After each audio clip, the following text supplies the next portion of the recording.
Seguridad sa mga eskwelahan sa Mangaldan, Pangasinan, hinigpitan matapos makatanggap ng bomb threat ang isang paaralan sa bayan. Tutukan sa report. Hatid sundo ni Aling Loretta ang kanyang 5 taong gulang na apo sa Anolid Elementary School. Hindi hintay na rin niyang matapos ang klase ng kanyang apo.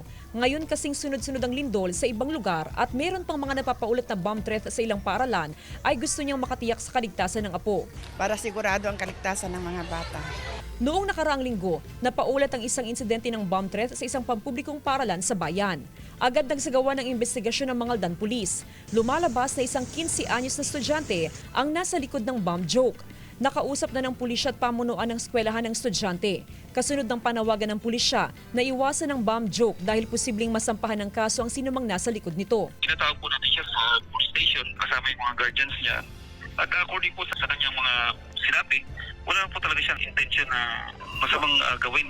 Kaya lang po talagang nangyari po na nagkaroon po ng alert. Mas hinigpitan pang seguridad sa mga paaralan sa Mangaldan, gaya sa Anolid Elementary School. Bagamat wala namang itilang kaparehong insidente, mainam daw na matiyak ang kaligtasan ng bawat guro at mag-aaral.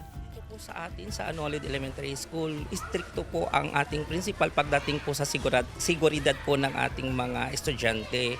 So mayroon po tayong guard na naka-assign po dyan na tinitignan niyang mabuti yung seguridad ng mga bata. Kasama si Daryl Peralta, Jasmine Gabriel Galban, One North Central Luzon.